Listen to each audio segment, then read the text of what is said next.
Hey, hey, hey, hey. This is DJ Herr Zett, aka Commander Z, aka Zamil, and this is my list of the top 10 albums, according to me, for the year 2023.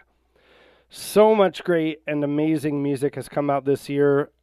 You can check out my full list of about 60 to 70 albums, if you include the honorable mentions, on Silent Storm's radio podcast, on Silent Storm's live streams. This is on Facebook, Twitch, SoundCloud, all the platforms. You can see the whole list. Also, if I know you in person, you can go to my personal profiles across the various platforms and read the whole list there as well.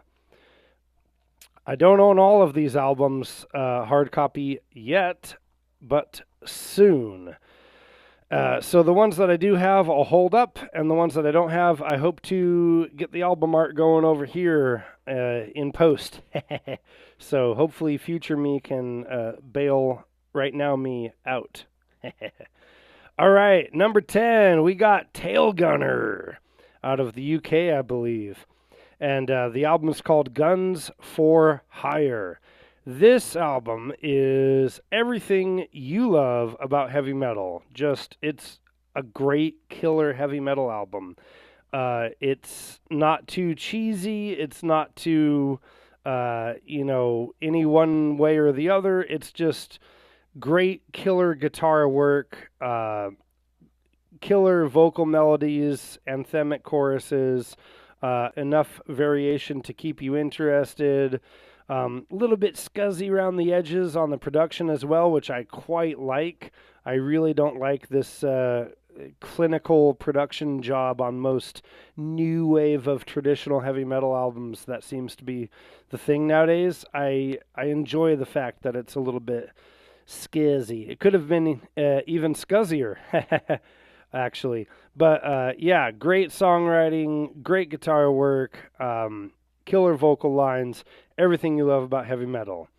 Okay, number 9, ULTHAR, releasing kind of a double album this year with Anthronomicon and Helionomicon.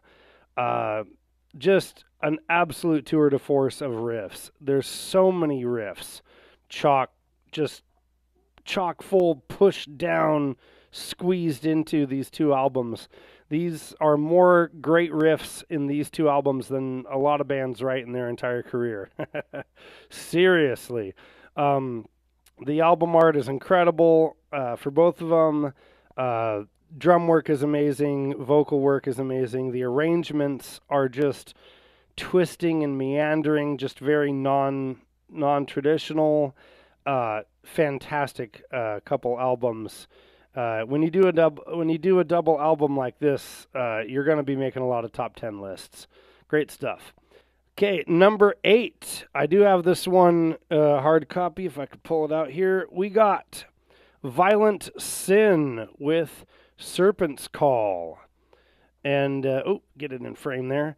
This is a great album, kind of more in the black thrash / speed metal style.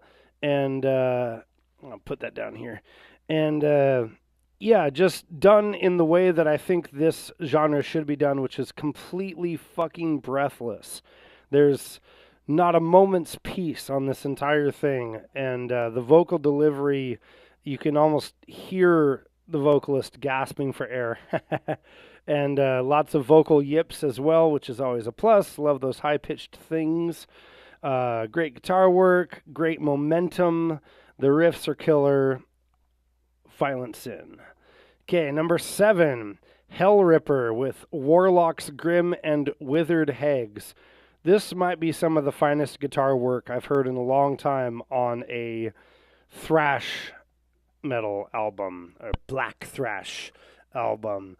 Sometimes you can kind of get into the trap of these bands doing basically Motorhead but with black metal vocals, and boy oh boy, that gets old real quick, let me tell you. But HELLRIPPER does things right, even putting a few kind of more bluesy, classic rock licks in there on some of the guitar work. Again, in that breathless style that I love. It's just so unbelievably fast sometimes. And it's great. It's killer. Okay, number 6, Diabolic Night from Germany with Beneath the Crimson Prophecy. This is a great black thrash album. Lots of melody, actually, pumped throughout this album. There's even moments that are borderline kind of melodic, black metal, melodic death, something like Dissection or something even. Great guitar melody lines, really epic arrangements, how they bring out the melody lines. And the other cool thing about this album is the production job on it kind of makes it feel a little bit distant, a little bit kind of atmospheric and far away. I really love that. So, yes, Diabolic Night at number 6. Number 5, ARNAUT PAVLE from Finland with the album Transylvanian Glare. This is one of my favorite bands lately. Don't have it on hard copy yet, but I have their previous album downstairs. But yeah, ARNAUT PAVLE is like the perfect combination of black metal and I guess you could say thrash, but it's almost more punk vibes, really. It's got that giddy up fucking two-step beat, a lot, which I love. Lots of really creepy hammer-ons. But the thing that separates this album is the production job. It's so cold. It's great to hear a thrash album, black thrash, whatever album with atmospheric kind of necro sound on it. It's really killer stuff. Number 5, ARNAUT PAVLE with Transylvanian Glare. Okay, number 4. I have this one pulled out. We got SPECTRE with Lonesome Gambler. Just 4 tracks, but absolutely killer stuff on offer here. Borderline kind of prog rock, but still keeping enough hard rock sensibilities that it doesn't get too wanky, as it were. Great keyboards, really kind of spaced out stuff. It makes me wish that I was chilling out on this park bench with some long bottom leaf, if you know what I'm saying. And yeah, just a really killer 4-track EP here. Hoping for a great follow-up with a full length or something.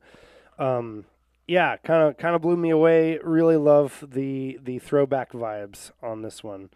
Okay, number 3, Spirit Possession of the Sign. Pull this one out here. Oh, there we go. This album is absolutely insane. The arrangements and the guitar work and the riffs, it's just this meandering cacophony of sound in the best possible way. It's just, I'm going to put it down here. Really killer stuff, very obscure, very, just non-ordinary, I would say. I don't have a better way of saying it. Great guitar work. The instruments are all working together. The drums are sounding killer. The vocals are amazing. The riffs are incredible. And they just kind of take you on this journey each song. It's an absolute trip. Great album. Okay, then at number 2, almost number 1, but number 2, Flight. New Flight album out. Again, kind of like SPECTRE, that throwback vibe with lots of keyboards, which I love, if they're used correctly, of course. But lots of keys, a little bit of some psychedelic / prog elements as well. Really cool headspacey stuff with the lyrics and the vocals. I really enjoy getting kind of tripped out and losing myself to these kinds of albums, prog, psych albums. It's an absolutely killer listen if you're out hiking or, just staring at the trees and the clouds, those sorts of things. Yeah, Flight is back with their new album, Echoes of a Journey's Past, and it's absolutely killer. Almost my number 1 album of the year, but at number 1, my album of the year, MALOKARPATAN with Vertumnus Caesar. I can't really fully describe the music on this. It's got elements of black metal with the vocals and some of the guitar work. There's some black thrash vibes.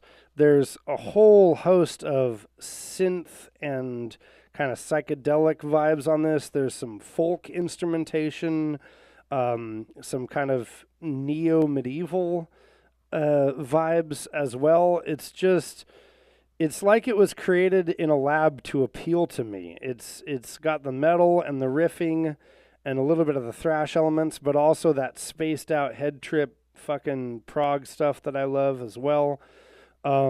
It's truly MALOKARPATAN is truly a unique band.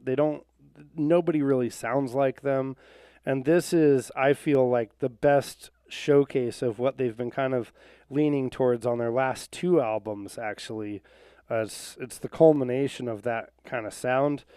It just pulls you into its world, and it's so obscure and great. It's absolutely wonderful.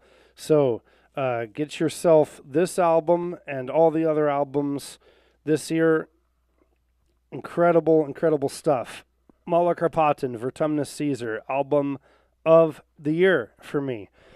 You can check out the full list. I break it down across 6 broad genre descriptors, and then a top 10 for each of those. So if you are noticing that there's some glaring omissions from this list, in all likelihood, I probably did mention it in those lists if it's worth mentioning at all. But you can check those out, because I'm not going to sit here and read off 60 to 70 albums and give little blurbs about each one.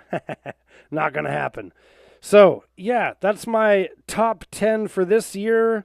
Like I said, go out and pick them up. Go out and support the artists. You can check out Unsilent Storms Radio Podcast or Unsilent DJ streams on SoundCloud and Twitch, respectively.